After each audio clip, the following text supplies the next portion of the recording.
I am Olivia Parker, 33 years old, a wife living in the suburbs of New York with my husband Ethan Parker. If I had to describe my life in just a few words, it would be stable, safe, and sometimes a little dull. Ethan works as an office employee for an insurance company. His salary is enough for us to live comfortably, but there's nothing left over. He's gentle, kind, always home on time, and hardly ever does anything to make me worry. To many, he would be the picture of a perfect husband. But to me sometimes he feels too safe, to the point where I feel like I've been locked inside a small box, the air inside growing thinner day by day. I work for an interior design company. The job keeps me busy early mornings, late nights, but at least it allows me to meet people, work on creative projects, and feel like I'm still alive. One Monday morning, just as I settled at my desk, coffee still steaming beside me, my inbox pinged with a new email. The subject line read, 10-year college reunion, Columbia University. My heart skipped a beat. I clicked it open. Inside was a formal invitation, with a guest list at the bottom. I skimmed through the names, smiling faintly when I recognized a few old friends until my eyes froze on one name, Lucas Bennett. For a few seconds, I couldn't move. Lucas. That name pulled me straight back to 10 years ago. To my 19-year-old self, full of dreams, in love with a boy 2 years older whose smile could make anyone weak at the knees. We had loved each other passionately, shared everything, from late-night study sessions to skipping classes just to sit by the river and watch the sunset together. But like many young love stories, ours ended. He graduated first and went off to chase his career. I stayed behind to finish my studies. Distance, time, and new priorities slowly pulled us apart. I haven't seen Lucas since. I took a deep breath, trying to push down the wave of emotions rising inside me. But it wasn't easy. I wondered what he was like now. The email noted that he would be attending as the CEO of a technology corporation. I wasn't surprised. Lucas had always been ambitious, intelligent, and carried that magnetic charm that made people want to follow him. That evening, when Ethan came home, I was still thinking about that email. Over dinner, I asked, "Do you think I should go to the reunion?" Ethan raised an eyebrow and gave me a warm smile. "Why not? You should go and see your old friends. I can even drive you there if you want." I nodded, but didn't mention Lucas. Maybe it wasn't necessary, or maybe I just didn't want to hear myself say his name out loud. In the days that followed, I began preparing for the reunion. It sounded simple enough, but I found myself spending far more time than expected choosing an outfit, fixing my hair, even booking a skincare appointment. I told myself it was just because I wanted to look good when meeting old friends. But deep down, I knew there was another reason. On Saturday afternoon, the day of the reunion, I stood in front of the mirror for a long time. The deep wine red bodycon dress hugged my curves perfectly, my hair fell in soft waves around my shoulders, and a touch of red lipstick brought my face to life. I saw a different Olivia in that reflection, confident, alluring, and yearning to be seen. When I arrived at the hotel hosting the event, I could already feel the buzz of excitement from the lobby. Laughter, warm embraces, and exclamations of "It's been so long" filled the air. I walked into the banquet hall, keeping my expression calm and composed. And then I saw him. Lucas Bennett stood near the bar in a perfectly tailored suit, a glass of whiskey in hand. He was speaking to someone, but his eyes scanned the room and then stopped on me. We looked at each other for only a few seconds, but it felt like time had frozen. In his gaze, I saw recognition and something else, a glimmer I dared not name. He smiled. That smile, after all these years, still made my heart skip a beat. I knew, in that moment, tonight would be more than just a class reunion. Soft jazz played in the elegant banquet hall, the warm golden lighting dancing across crystal glasses and casting glimmers of light over the room. People gathered in small clusters, chatting, laughing, reminiscing about old times. I stood near the buffet table, pretending to carefully choose my food, though my mind was entirely fixed in one direction. Lucas was still there, less than 10 meters away. The navy suit he wore highlighted his broad shoulders and lean, strong frame.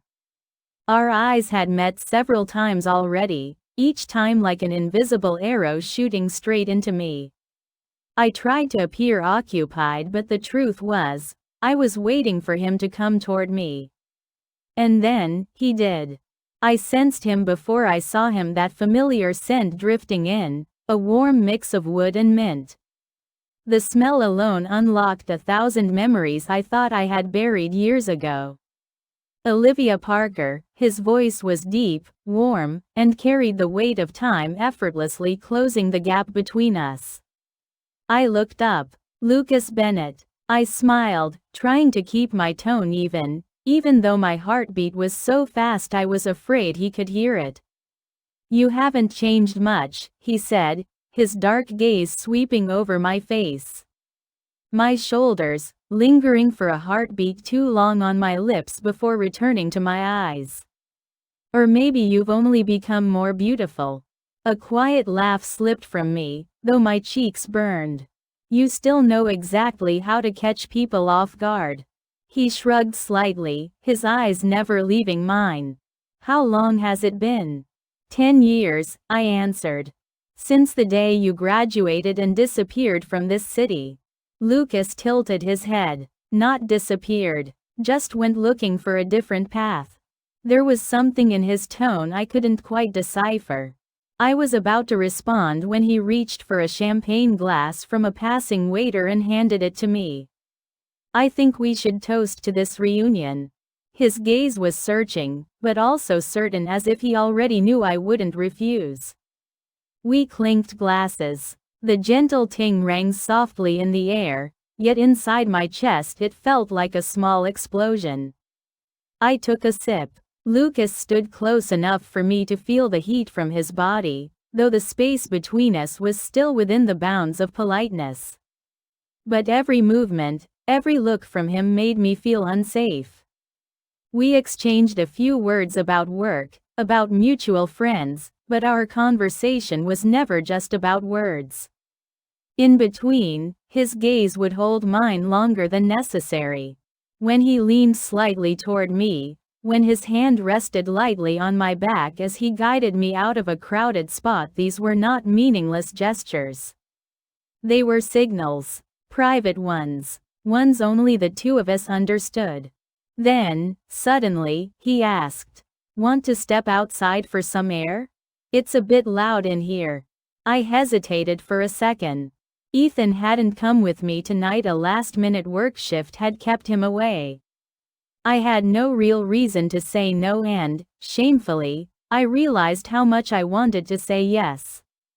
Outside, the hotel's grand balcony opened toward the city skyline. Distant lights shimmered against the night, and the breeze carried a gentle chill. We leaned against the railing, side by side, neither of us speaking for a moment. Lucas was the one to break the silence. "I heard you're married now."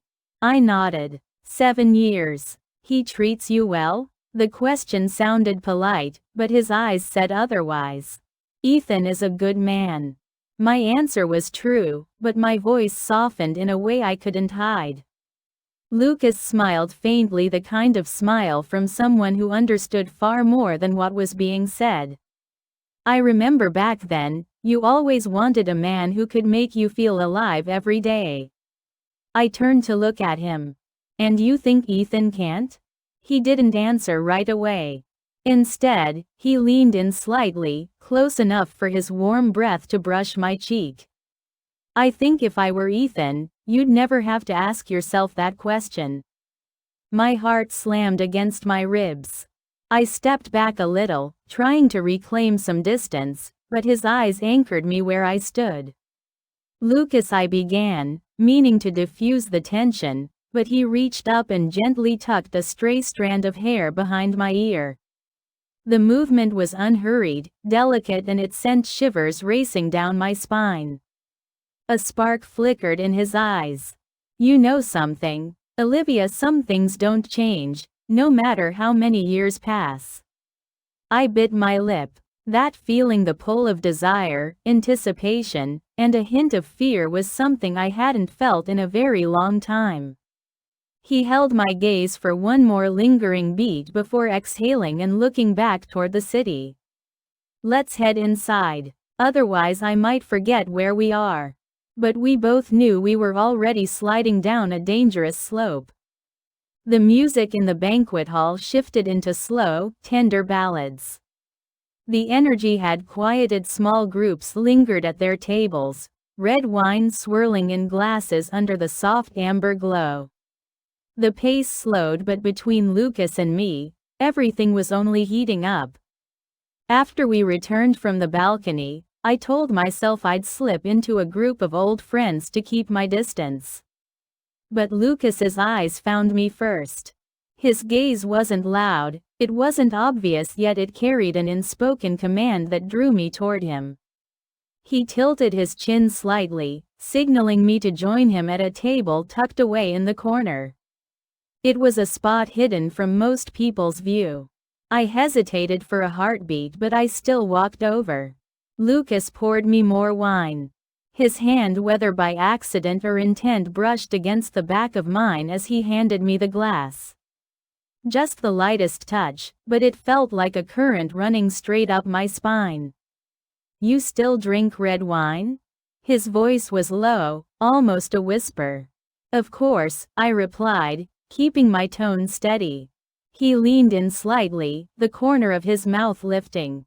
"I remember you always used to swirl your glass 3 times before the first sip."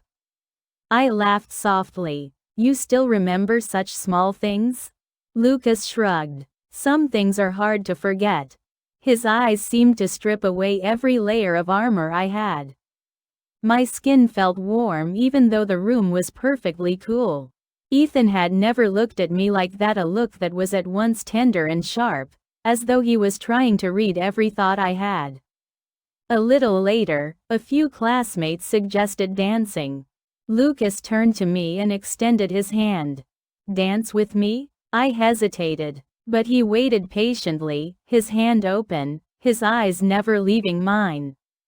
And then I placed my hand in his. His hand was warm, strong, but cradled mine with a protective steadiness. He led me onto the dance floor. The slow melody began, the violins melting into the air. Lucas set his hand at my waist, gently drawing me closer. The space between us narrowed until I could feel each of his breaths. His chest brushed my shoulder, and for a fleeting moment, I realized my heartbeat had synced with his. "Olivia," he murmured near my ear. "I never imagined that after 10 years you'd still make me feel like the very first time." I swallowed hard. "Lucas, don't what?" He leaned closer, his warm breath grazing the curve of my ear. "Don't remember you? Don't want you? I'm sorry, but I can't." His hand at my waist tightened just slightly. With each step, our bodies seemed to blend more seamlessly. When we turned, his thigh brushed mine, just a light touch, but it sent a shiver rushing through me. He noticed. I knew because I saw the faint curve of his lips. The song ended, but he didn't let go of my hand right away. We stayed there, eyes locked, as if the world around us had vanished. Then Lucas tilted his head and whispered, "Come outside with me for a moment. There's something I want to show you." I knew it was a dangerous idea, but my logic had already begun to surrender. I nodded faintly. We slipped out of the banquet hall, walking down a quiet hallway. Our footsteps were soft against the carpet. Lucas led me to a small lounge at the far end, dim lighting, and a single large window framing the glowing city night. He closed the door and stepped toward the window. "Seattle at night is beautiful," he said, though his eyes weren't on the city. They were on me. I walked over to stand beside him. The city glittered below us, but all I could feel was the heat radiating from his body. A charged silence hung between us. Then he turned his head slightly and said softly, "I've been waiting for this moment all evening." Before I could ask what moment, his hand lifted to my face. His fingertips traced the curve of my cheek, gliding down to my neck. My breathing grew heavier. "Lucas," I whispered, but I didn't step back. He held my gaze, just once to see what we've been missing. And then his lips touched mine. Not hurried, not forceful. A slow, deliberate kiss, controlled, yet scorching every sense I had.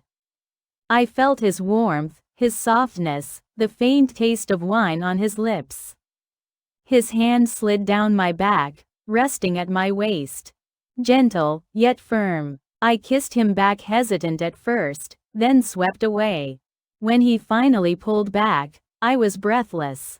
"We shouldn't, but you want to," he replied, his eyes burning. "Just like I do." His hand stayed at my waist, his thumb brushing slowly along my hip. Such a small movement, yet it made me tremble. I knew I had already started down a slope I wouldn't easily climb back from. The air in the small lounge felt thick, heavy. Only the pounding of my heart and the warmth of Lucas's breath against my skin seemed to exist. He stood close, one hand resting lightly at my waist, the other sliding lower as if exploring a forbidden territory we both knew we shouldn't.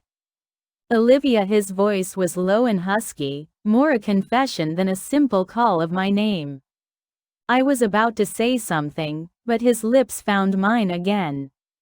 This time there was no slow restraint. The kiss was stronger, deeper, as if he wanted to reclaim all the years we had lost. My hands instinctively pressed against his chest, feeling the hard muscle beneath the fine fabric of his tailored shirt. I gave a light push, not to reject him but to draw a breath, only to be pulled back into his embrace. He guided me back toward the wall beside the window. The cold glass pressed against my back, while his body radiated heat. The contrast made me shiver. Lucas tilted his head, his lips brushing down along my neck. Wet, unhurried kisses. The tip of his tongue grazed the thin skin where my pulse throbbed, an unspoken invitation. I inhaled sharply, trying not to make a sound, but failed.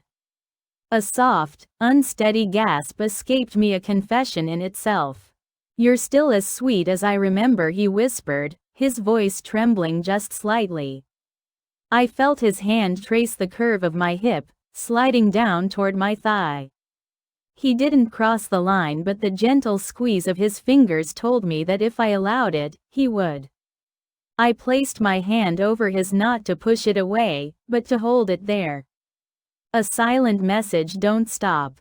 Our eyes locked. Outside the glass, Seattle shimmered with light, but we saw only each other. I leaned my forehead against his shoulder, trying to collect myself. "Lucas, what if someone sees?" "No one will," he cut me off, his breath hot against my ear. "We're just talking, remember?" I let out a soft laugh, one that knew perfectly well it was a lie. He lifted my chin gently, forcing me to meet his steel gray eyes. "Olivia, I can't go back to the way things were. And neither can you? I swallowed, saying nothing. The silence was answer enough. We left the lounge after nearly 10 minutes of simply staring at each other. But in my mind, the sensation of his touch, his breath, and the weight of his hand lingered vividly. I returned to the banquet hall, tried to blend into a group of friends. But my gaze kept drifting toward the corner table where Lucas stood talking to someone else. He glanced at me. Just a few seconds. But it felt like a jolt of electricity. Later that night, people began to leave. I stood outside the hotel entrance, waiting for my ride. The Seattle night air was crisp, cool. I pulled my coat tighter around me. Lucas came out right after me. "Let me take you home," he offered. "That's not necessary," I answered softly, though I didn't step back. "Olivia." This time, my name was spoken like an order. I looked at him. Those eyes made it nearly impossible to say no. And so I nodded. In the car, we were mostly silent the entire drive. But every so often, his hand left the steering wheel to rest lightly on my thigh. No squeeze, no movement, just a quiet, possessive touch. I didn't move it away. When the car stopped in front of my apartment building, he didn't rush to unlock the doors. The street light spilled across his face, half in light, half in shadow. "I want to see you again," he said. It wasn't a question. I bit my lip. "Lucas, I'm married." "I know." He leaned closer, his lips almost grazing my ear. "But that's never stopped me from wanting you." My heart hammered wildly. I opened the car door and stepped out, but even as I closed it, I could still feel the heat of his hand on my thigh. Ever since that night at the reunion, I hadn't been able to stop thinking about Lucas. Every conversation with Ethan, my husband, had become shallow, mechanical. Meanwhile, the image of Lucas standing close enough for me to feel his breath haunted my restless sleep. A week later, his message appeared on my phone one afternoon. "Meet me tonight. Same place. 8 p.m. No greeting. No explanation. But my heart instantly kicked into a faster rhythm. That evening, I told Ethan I had a dinner with an old friend. He simply nodded, without suspicion. Seattle in the fall was damp and chilly. I slipped into a long trench coat, with only a thin black silk dress underneath, deliberately avoiding too many layers. Part of me wanted to look elegant, but another part wanted Lucas to notice me longer than necessary. Lucas was already waiting at a small lakeside bar. He wore a white dress shirt with the sleeves rolled up, revealing sun-bronzed forearms, his tie loosened at the collar. Under the warm gold light, he looked both refined and dangerously tempting. When I walked in, his gaze locked on me instantly. No smile, no words, just that look, as if I were the only thing in the room worth noticing. We sat across from each other. My glass of red wine trembled faintly as his fingertip lazily traced the rim of his own. The air between us was hotter than the alcohol. "Why did you come?" he asked, his voice soft but as sharp as a blade. I pressed my lips together. "Because you called." A faint smirk tugged at his mouth, a flicker of satisfaction in his eyes. "And you came exactly as I knew you would." After the second glass of wine, Lucas stood and gestured for me to follow. We slipped into the narrow alley behind the bar. The night air was cold, but my body was already burning. He didn't say a word, just pulled me into the shadows between two brick walls, his hand firm at my waist. His mouth found mine this time without the slow, measured exploration. The kiss was deep, greedy, his tongue claiming, consuming me as if he could drink me in. My own ragged breaths filled the quiet of the alley. His hand slid down to my hip, dragging me closer against him. His solid frame pressed into every curve of my body. I could feel the hard, unyielding evidence of his desire pressing against my stomach, unhidden, unapologetic.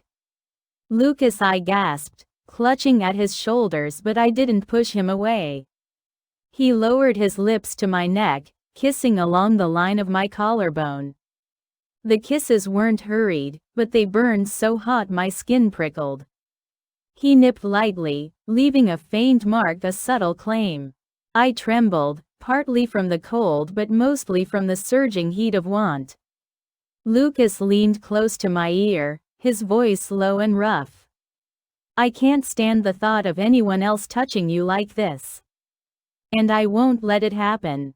I bit my lip, saying nothing. His hand slid upward along my side, his thumb tracing small, slow circles over the thin silk of my dress. Such a small gesture, yet it stole my breath. We didn't stop in the alley. Lucas guided me into a nearby boutique hotel. No discussion was needed, we both understood. Once the door closed, nothing restrained him anymore. He pressed me against the wall, sliding the trench coat off my shoulders, letting it fall to the floor. His gaze locked on mine, the look of a predator who knew its prey was already trapped. "Tonight I'm not letting you leave early," he murmured before claiming my mouth again.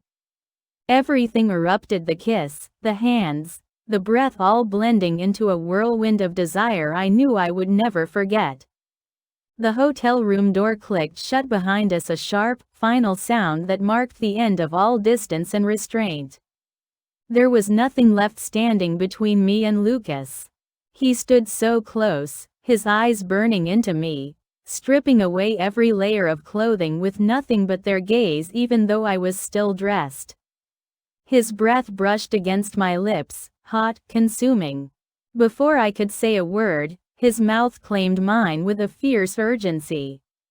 It wasn't the gentleness of before, but raw, primal hunger, greedy, devouring every breath I had. His hands slid quickly down to my hips, gripping firmly and pulling me against the solid wall of his body. I could feel the heat radiating off him, the hard, undeniable shape pressing into my abdomen. My heart pounded so violently I thought it might tear through my chest. The trench coat and thin silk dress were gone in seconds, tugged from my body with swift, practiced movements. I stood in the warm golden light, nearly bare, wearing only a set of black lace lingerie. His eyes swept over me slowly, lingering deliberately, as if committing every curve to memory. His voice was low, rough, and tight with control. "You're so beautiful, it's driving me insane." He stepped closer. His large hand traced the curve of my waist, his thumb brushing against bare skin. Every touch sent an electric shiver down my spine. Tilting my head back, I parted my lips as his mouth moved from mine to my neck, lingering at my collarbone. He kissed, then bit lightly, leaving soft crimson marks, the brand of this night. His hands didn't stop at my waist. They moved lower, gripping my thighs, lifting me effortlessly. My legs wrapped instinctively around his hips, and I could feel just how fiercely he burned for me. Still kissing me, he pressed me against the wall, our heartbeats pounding in the same urgent rhythm. The sound of ragged breaths, the thud of bodies, the whisper of fabric all mingled in the thick air, heavy with desire. Lucas's lips grazed my ear, his voice hoarse. "I've waited years for this moment." I didn't answer. My fingers dug into his shoulders, feeling the taut muscles beneath his shirt as he carried me toward the bed. He laid me down on the smooth white sheets, his gaze never leaving mine. Lowering himself over me, his lips hot and insistent, his hands certain and experienced, he guided me into a storm of pleasure I'd never known before. Every barrier had collapsed. There was no Ethan, no dutiful wife named Olivia. There was only me, a woman burning with need in the arms of the man who had once been my first love and had now become my greatest addiction. The softness of the sheets beneath my back, the faint scent of the hotel, mingling with Lucas's masculine cologne and the heat of his skin, it all pulled me into another world entirely. He braced himself with his hands on either side of me, his eyes looking down as if he could devour me whole. I could see the hunger there, not the reckless kind, but a desire that had been bottled up for years, now ready to ignite with the slightest touch. Lucas lowered his head, his mouth finding mine again, no longer frantic, but slow, deep, wet. The kiss went on and on, as though he wanted to drain every last breath from me. His tongue brushed against mine, teasing, guiding, and I melted completely. His warm hands began their journey of exploration. He trailed from my waist up to my bare shoulder, his fingers brushing against the thin strap of my lace bra. With a gentle tug, the strap slipped down, bearing a soft expanse of skin. He didn't rush to strip me. Instead, he caressed each exposed inch, making my whole body shiver. "Olivia," his voice was hoarse at my ear, "you have no idea how many times I've dreamed of this moment." I bit my lip softly, my hands moving of their own accord to the buttons of his shirt. One by one, I undid them, revealing his solid chest and warm skin beneath. Placing my palms against him, I felt the powerful rhythm of his heartbeat, pounding like a drum, urging us forward. Lucas pulled me up, seating me on his lap so that we were face to face. He held me tightly, as if afraid I might vanish. I wrapped my arms around his neck, pressing myself closer, feeling the hard heat of him against my lower belly, making my breath grow ragged. We kissed again, but this time, it was the kiss of two people who had abandoned all reason. He eased me back down onto the bed, his lips traveling from my neck to my shoulder, then slowly, deliberately lower. With each place he touched, my body grew hotter, as though set ablaze from within. His fingers intertwined with mine, holding tightly, while his other hand and mouth worked together in a relentless assault on my senses.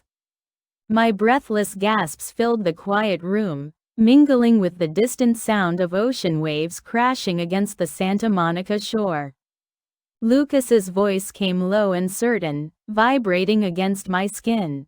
"Tonight you're mine. Only mine." I had no strength left to resist. I could only nod faintly, my gaze locked to his with a heat that matched his own. And then we crashed into each other like two people who had starved far too long. The darkness of the room was broken only by the soft golden glow spilling from the bedside lamp. Outside, the ocean waves whispered against the shore, but for me, every other sound had faded away.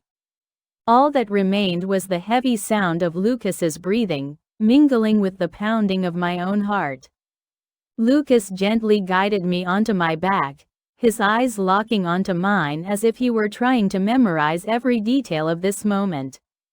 His fingers traced slowly from my neck down to my stomach, gliding over each soft curve and sending shivers through me. He didn't rush. Instead, he seemed to savor every second with a kind of deliberate cruelty. "Olivia," his voice was deep, husky, and tinged with a faint tremor. "I've waited for this ever since the day you walked out of my life." I bit my lip, my wide eyes fixed on him, unable to speak. My fingers found his jawline, gently tracing its sharp edges before pulling him closer. And when our lips met, all restraint shattered. His kiss was fierce and desperate this time, as if he might suffocate if he didn't kiss me now. His arms came around me, pulling me flush against his burning chest. I could feel the powerful movement of his muscles, the urgent pounding of his heart matching my own. The fabric of my top slipped away under his hands, baring skin that burned under his touch. Lucas's lips followed the curves of my body, leaving a trail of heated kisses in their wake. Every place he touched drew soft, involuntary sounds from me. "You're so beautiful," he paused, eyes searing into mine. "I can't believe you're here, with me." I answered by pulling him down, wrapping myself around him until there was no space left between us. My hands slid to the back of his neck, holding him as if letting go might make him vanish. We tumbled across the wide bed, entwined in unending kisses and urgent embraces. There was no shyness now, no hesitation, only the merging of two souls set ablaze by desire. Every movement of Lucas's was strong, deliberate, yet tinged with care. He claimed me as his own, but also held me as though afraid to hurt me. And I surrendered completely, melting into his arms despite the faint, muffled cries of reason somewhere deep in my mind. Then the peak came, crashing over us like a wild, unrelenting wave. Both of us gasped, trembling together as if swept away by a fierce ocean storm. Every nerve in my body felt as though it had exploded, and I knew from this moment on, nothing could ever be the same. Lucas held me tightly, his breath still ragged. His forehead pressed against mine, eyes closed as if anchoring himself in this moment. "I'm not letting you disappear again, Olivia," he murmured.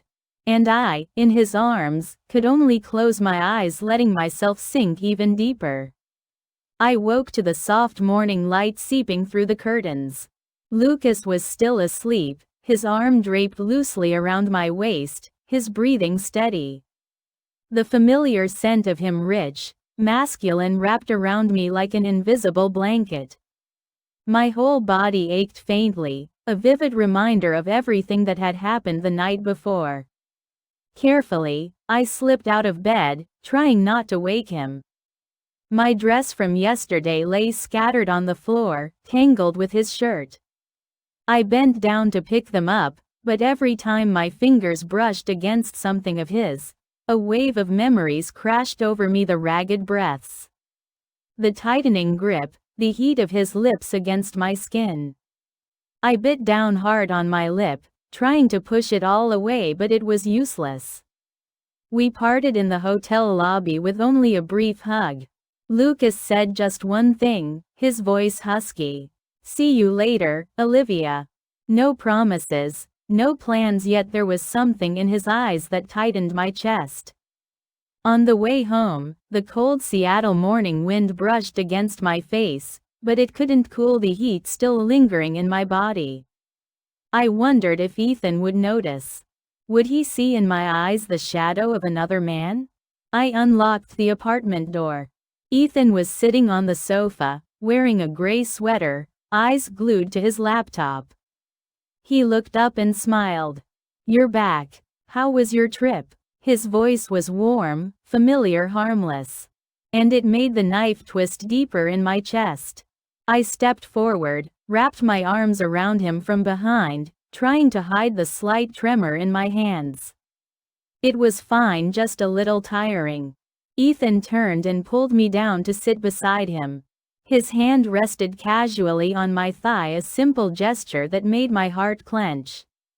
Just last night, that very spot had burned under Lucas's touch, and now I was sitting here beside the man who had been my partner for years. That evening, we had dinner as usual. I forced myself to smile, to talk about the class reunion that Lucas had been the unspoken center of, avoiding every detail that might lead to him. But Ethan still noticed something. "You seem different. Are you okay?" I nodded, taking a sip of wine to avoid his eyes. Inside, I was screaming. I wanted to tell him I wasn't okay, that I had betrayed him, that my body still trembled from the echoes of another man's touch. But I couldn't. When Ethan leaned over to kiss me softly, I felt like crying. His lips were gentle, but all I could taste was the ghost of Lucas's kiss. I couldn't shake the feeling that I was deceiving both men in the cruelest possible way. That night, I lay beside Ethan, listening to the steady rhythm of his breathing as he slept. I stared at the dark ceiling, but in the shadows, Lucas was still there, his strong hands, his burning eyes, his breath hot against my ear. And then Ethan's face, calm, trusting, utterly unaware. I turned into the pillow, the suffocating weight in my chest pressing harder.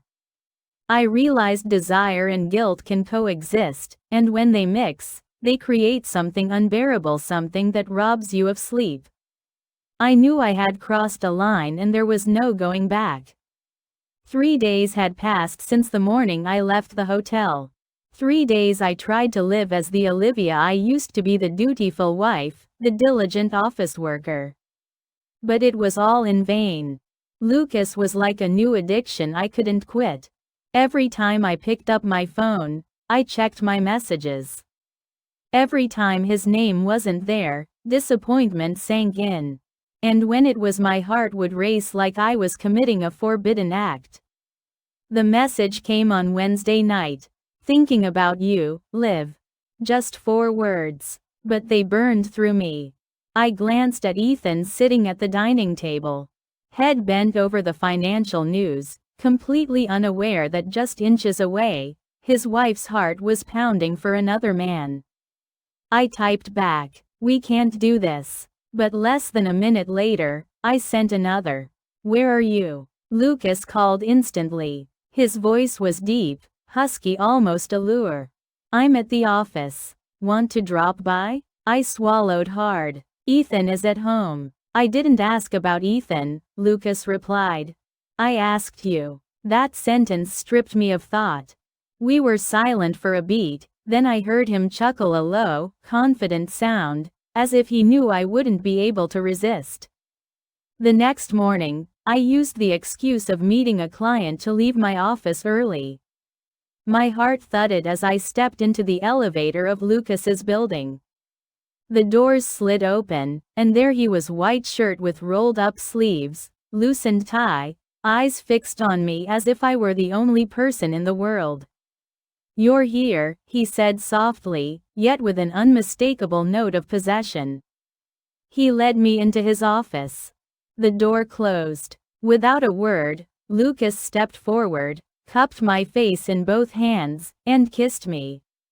Not gentle, not slow, this kiss was a claim, his way of saying you belong to me without speaking the words. I was pushed back until my hips met the edge of his desk. Lucas leaned down, his breath searing my neck. "I've thought about you every night," he murmured. "The way you moan, the way you say my name, Liv, you're killing me." His hand slid down my waist, lower still. My body trembled, not from fear, but from wanting. All reason dissolved. We kissed hungrily, his hands unrestrained. The rustle of scattered papers, the scrape of a chair being shoved back, the sound of our ragged breaths. In that moment, I knew I was standing on the most dangerous edge of my life, but I didn't stop. When it was over, I sat in a chair, adjusting my clothes, my breathing still unsteady. Lucas sat across from me, eyes locked on mine. "You know we can't go back, right?" he asked. I stayed silent. "I don't want you to feel guilty," he continued. "But if you want to stop, this is your last chance." I looked at him, and then I said the words we both knew would bind me even tighter. "I don't want to stop." In the days that followed, I realized I had stepped into a dangerous game, one where every lie was a card in my hand. And the slightest slip would bring it all crashing down. On Monday evening, Ethan asked, "Why have you been coming home so late lately?" I smiled, resting my hand lightly on his shoulder. "New client. Very demanding. I've had to meet after hours to close the deal." Ethan nodded, unsuspecting. But he had no idea that my client was, in fact, Lucas, the man waiting for me in a hotel room just a few blocks from the office. That afternoon, I texted Lucas, "We have an hour." He replied almost instantly, "Enough for me to ruin you." When I stepped into the room, Lucas was already standing by the window, tie undone, eyes devouring me. The moment I closed the door, he was on me, pulling me into his arms, kissing me so deeply I forgot who I was. "I hate having to wait," he murmured against my lips. "But I love knowing you're lying just to be here with me." The words sliced into what little conscience I had left, but instead of pain I felt a thrill.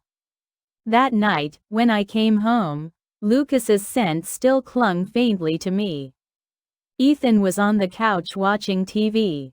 I leaned down and kissed him softly, a distraction. He smiled and pulled me down beside him.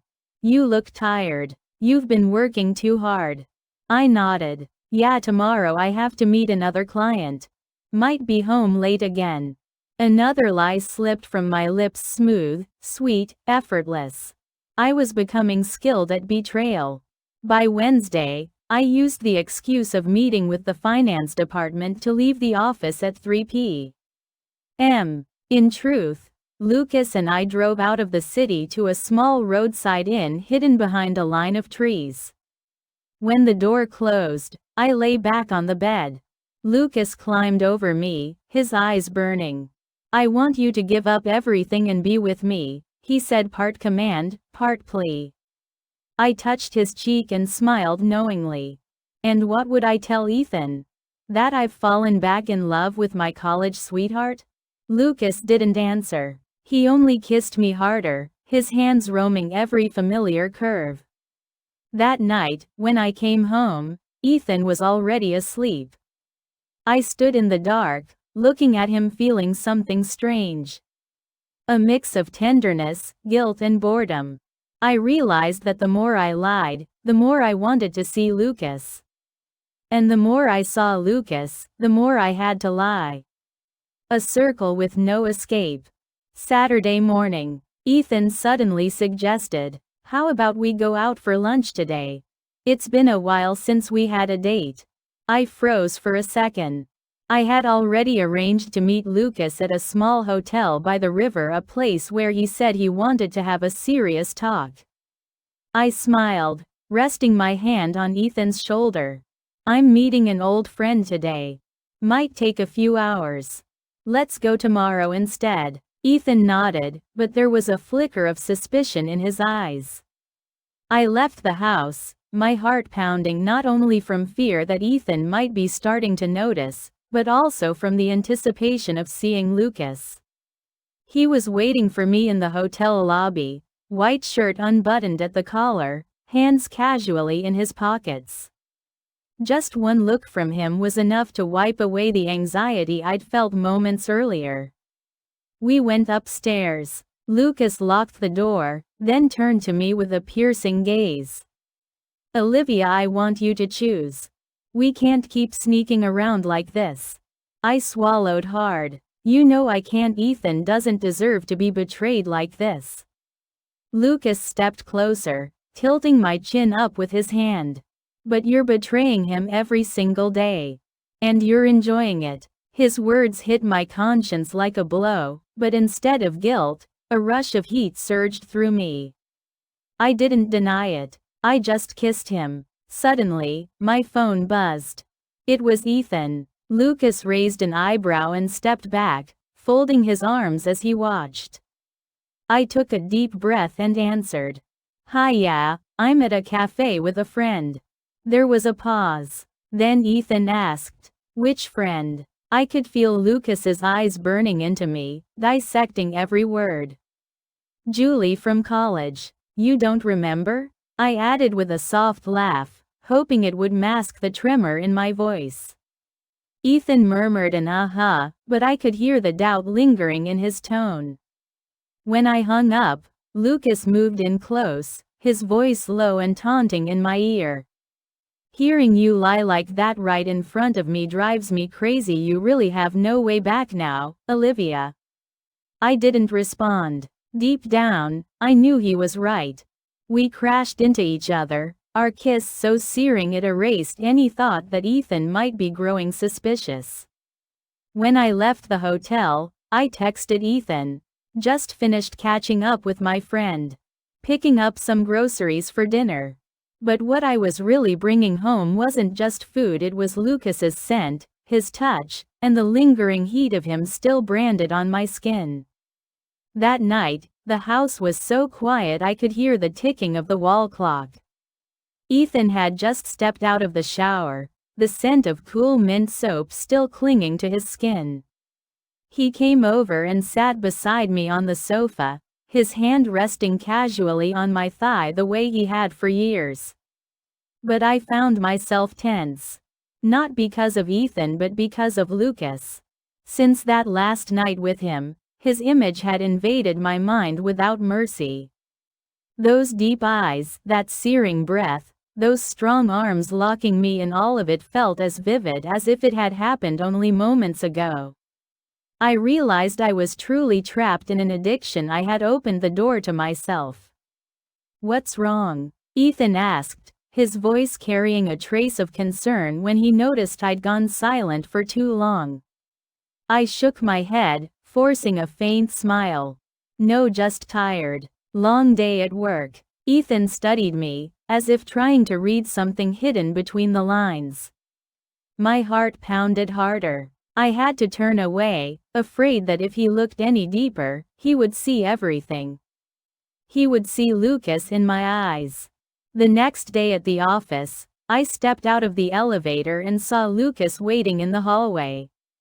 The dark navy suit fit his broad shoulders perfectly, his confident stance impossible to ignore.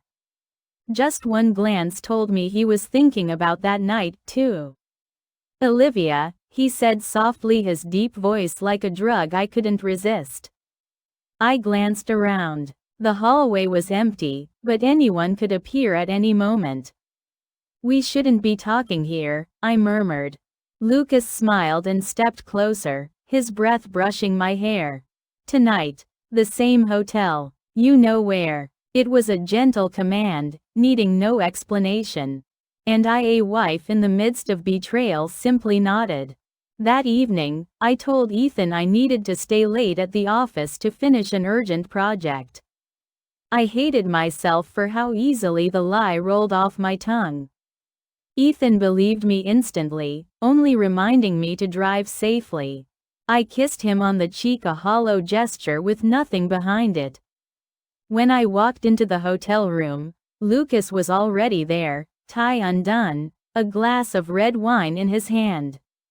He looked at me as if I were the only person left in the world. Without a word, he came forward, pulled me into his arms, and kissed me deep, fierce, as if we had been holding back for centuries. "You know," Lucas murmured between kisses, "I've been going insane waiting for tonight." I didn't answer. I let him pull me into that familiar whirlwind where reason was left outside the door. My coat hit the floor, followed by the sound of a zipper, the rustle of fabric. Every touch unraveled me a little more. Not just from pleasure, but from the intoxicating knowledge of being desired this much. We tangled together on the bed like two parched souls searching for something no one else could give. Every squeeze of his hand, every hungry kiss tore through the principles I once thought unshakable. In that moment, Ethan, marriage responsibility, all of it disappeared. When it was over, I lay with my head on Lucas's chest, listening to his strong heartbeat. He traced slow circles on my back, his breath steady and deep. "Do you know what we're doing?" he asked, his voice lower now. I stayed silent. Of course I knew. We were sinking deeper into a place with no way out. And instead of turning back, I wanted to go further. Lucas tilted my chin up, locking eyes with me. "I don't want to share you with anyone." My heart slammed in my chest. His words both thrilled and frightened me. Because I knew that if we kept going, one day everything would explode. When I got home, Ethan was already asleep. I changed quietly, slid into bed, careful not to wake him. But as I lay down, he stirred, wrapping an arm around my waist. "You're home late, must be tired," he murmured sleepily. I just whispered, and closed my eyes. But sleep wouldn't come. Beside me was the man who had loved me for years. And in my heart was Lucas. Guilt and desire swirled together, two fast currents pulling me under. I knew I was standing on a dangerous line. But the scariest part was that I didn't want to escape. Ethan had always been the kind of husband who trusted his wife completely. For years, he never questioned my explanations for working late, urgent meetings, or unexpected phone calls. But lately, I'd noticed something different in his eyes. It started with casual questions, like, "Working late again? Why is your phone always on silent? Who was calling that you had to step outside? I would laugh it off, offering vague answers. But Ethan's gaze no longer accepted my words so easily. He had begun to grow quieter and to watch more closely. And I had begun to feel suffocated. One midweek evening, I told Ethan I had to meet a client with my team. In reality, Lucas had texted, asking to meet at a quiet downtown bar, the place we often went before disappearing together to a familiar hotel. Ethan nodded without a word. But as soon as I stepped out the door, he grabbed his jacket and silently followed. I had no idea. At the bar, Lucas was already seated at a corner table, black shirt unbuttoned at the collar, revealing sun-bronzed skin and the sharp lines of his collarbone. The warm amber light deepened his eyes, making them darker, more dangerous than usual. We exchanged a smile, the kind reserved for people who share dangerous secrets. "You're here," he said in that low, husky voice that always made me shiver. I sat down across from him, masking my eagerness with a calm facade. We began to talk, his hand brushing against mine under the table, a small gesture that somehow set my skin aflame. Neither of us knew that in the corner of the bar, another pair of eyes was watching everything. Ethan. He stood half hidden behind a pillar near the entrance, his gaze locked on his wife. Olivia, the woman he loved, the woman who had promised to walk with him for life, was now sitting across from another man. And the way she looked at him, Ethan realized he hadn't seen that look directed at himself in a very long time. He saw Lucas's hand rest lightly on hers. Ethan's body went rigid, his breathing turned heavy, his heart pounding so loudly he could hear it in his ears. Pieces began to fall into place. The late nights, the vague explanations, the text messages deleted instantly. All of it was suddenly far too clear. I had no idea Ethan was there, watching my every move. I was too wrapped up in Lucas's gaze, too caught in the electric thrill of a stolen meeting. Lucas leaned in toward me and murmured, "After this drink, let's go, yeah?" I nodded, an innocent gesture laced with guilt. Ethan's fists tightened. He wanted to storm over, to grab Lucas, to confront me in front of everyone.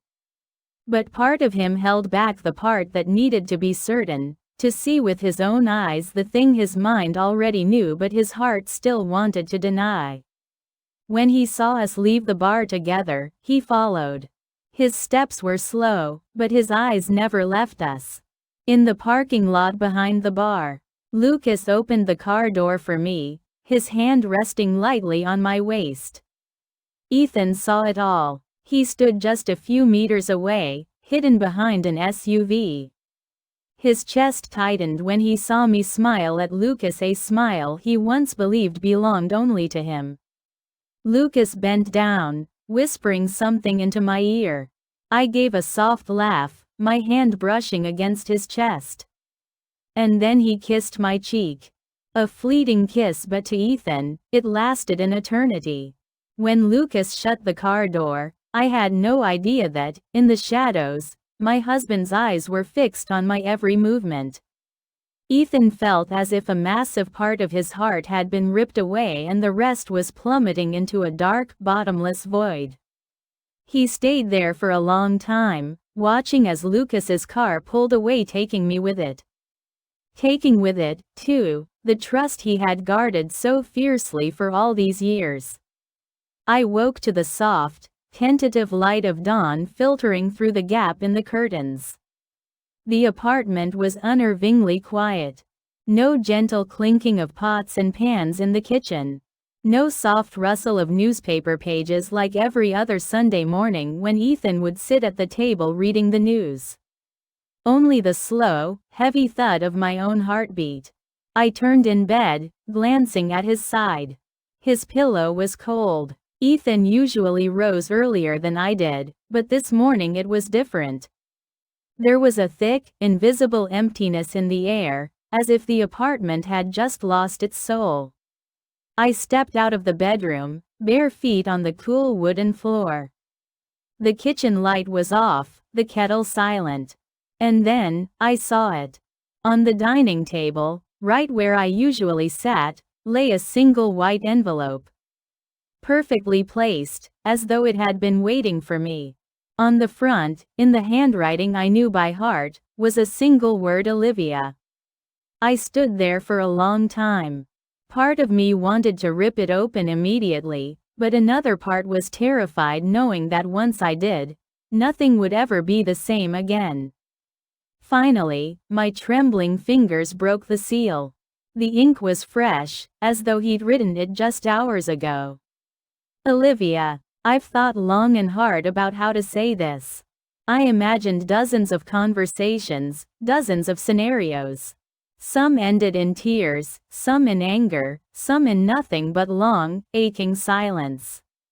But when faced with the truth, I realized I can't ask you. I can't hear another explanation or another lie. I love you. Maybe more than I've ever dared to say out loud. I trusted that you were only busy, that you only needed space, that you were only tired. But your eyes told me a different story. I saw you with him. I know everything. I don't blame you. Not at all. I just understand now there are distances that, once formed, can never be closed again. Maybe I wasn't enough. Not good enough for you to be proud of. Not strong enough for you to lean on. Not captivating enough to hold your whole heart. So I'll be the one to leave. I want you to be free to find whatever it is that makes you happy. Not through hiding, sneaking, or living with guilt. But by making a real choice. Don't look for me. Don't call. And please don't torment yourself. Remember, there was once a man who loved you enough to let go. I set the letter down on the table, feeling the blood drain from my body. My limbs were weightless, but my chest was unbearably heavy. I rushed to the balcony and looked down. Ethan's parking spot was empty. No sign that he was still here. I called him. His phone was off. I sent a message, it went through, but there was no read receipt. The apartment suddenly felt too big. Too quiet. Every corner echoed with him: the coffee mugs he used, the neatly hung suit jacket behind the door, the faint scent of his detergent. I sank to the floor, tears spilling fast, unstoppable. Not because of Lucas. Not because I feared my affair had been exposed. But because I had just lost a man who loved me with everything he had. I remembered the nights Ethan waited for me to come home late, holding a mug of hot tea. He never pried, only smiled and said, "I'm just glad you're home." I remembered the way he looked at me while I slept, the way he draped a blanket over me when I curled up on the sofa. I had grown so used to that love that I took it for granted. I thought he would always be there, no matter what I did. But love, I realized too late, has limits. And his limit was seeing the woman he loved belong to another man. I read the letter again and again, hoping to find some hint, a word, a phrase that might mean he would come back. But all I found was gentle finality. A love big enough to let go and strong enough never to return. That afternoon, I wandered the city without direction. I didn't know what I was looking for, only that each step made my chest ache more. I saw couples holding hands, and it hit me I once had that. And I had thrown it away. By the time I returned to the apartment, night had fallen. I switched on the lights, but the room felt colder than ever. I opened the closet. His side was empty. Only a few lonely hangers remained. I sat on the bed, clutching the pillow he once used, breathing in the fading trace of his scent. Tears streamed again, soaking the fabric. I wished I'd never agreed to that class reunion. Wished I'd turned away when I first met Lucas's gaze. Wished I had realized Ethan's worth before it was too late. But it was too late. And perhaps for the rest of my life, I will live with the image of him as I last knew him, a quiet man, without anger or reproach. Simply walking away, leaving behind every ounce of his love.